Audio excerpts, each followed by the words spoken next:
Hello, my name is Robert van Haselen. I'm Dutch by origin, and I would like to thank you for joining the session. In the coming 30 minutes or so, I would like to share some of my perspectives on the position of integrated medicine in a time frame where we're in the middle of a pandemic and where increasingly medicine is under attack by skeptics.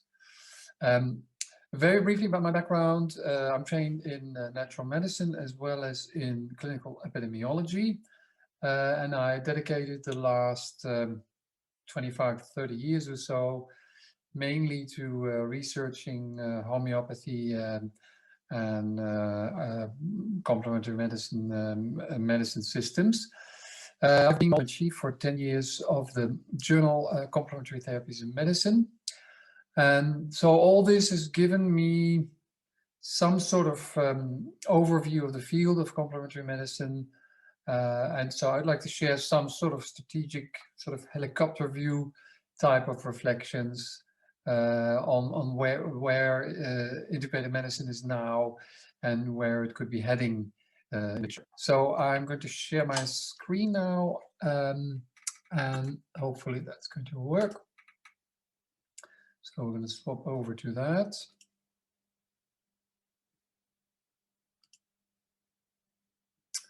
All right. So so the topic is integrated medicine in the pandemic and skeptic era, a turning point. Now, why am I talking about a turning point?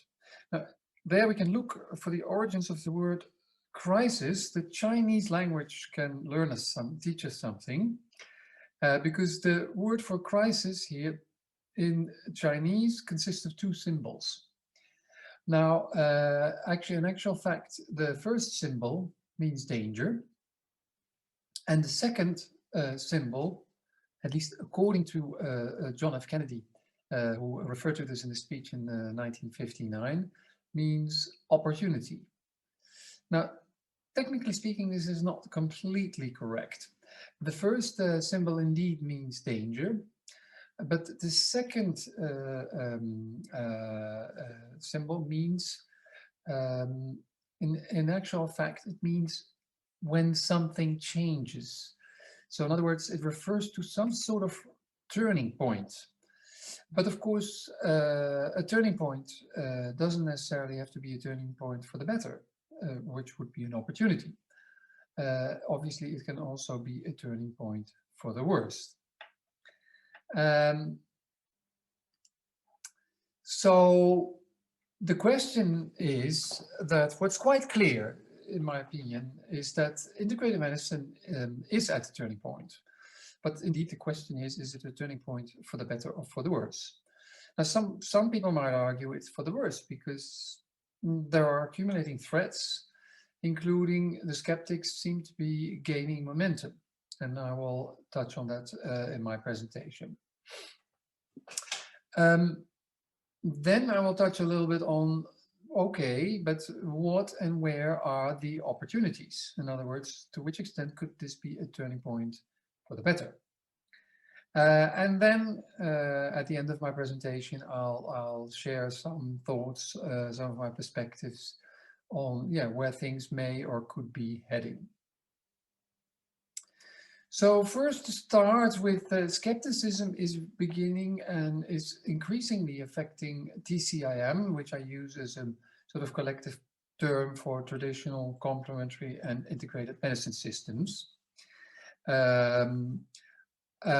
Yes, so it's increasingly affecting TCIM systems because the attacks by skeptics seem to be increasing and seem to be well organized and seem to be increasingly persistent. And there's now quite a few examples where the press is quite happy to adopt the narrative that the skeptics are trying to sell. So I do feel, and many people feel, that this is negatively affecting all TCIM modalities.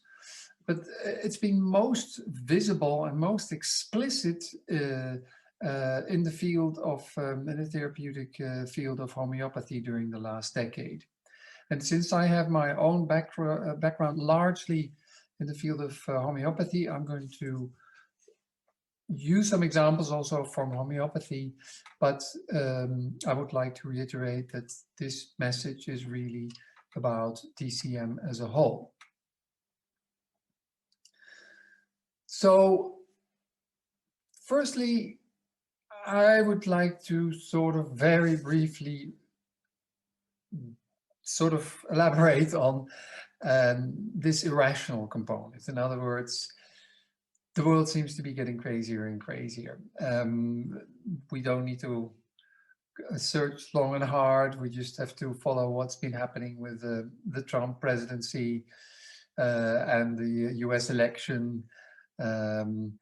Fake news and conspiracy theories are now sort of every day you will read about it almost in the news.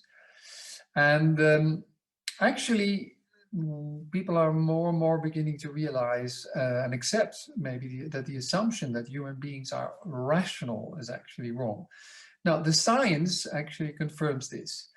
Cognitive science and cognitive psychology, cognitive neurosciences actually confirm that we are essentially irrational.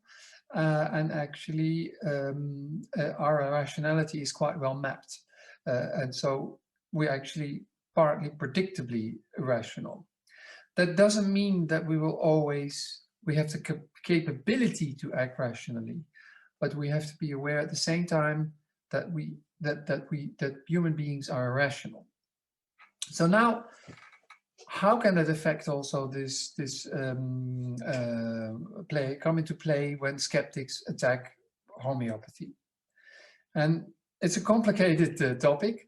Actually, there's many biases that can come into play at the level of the individual, at the level of the group, at the level of society, so it's political. But I want to mention one explicitly, and this is called plausibility bias.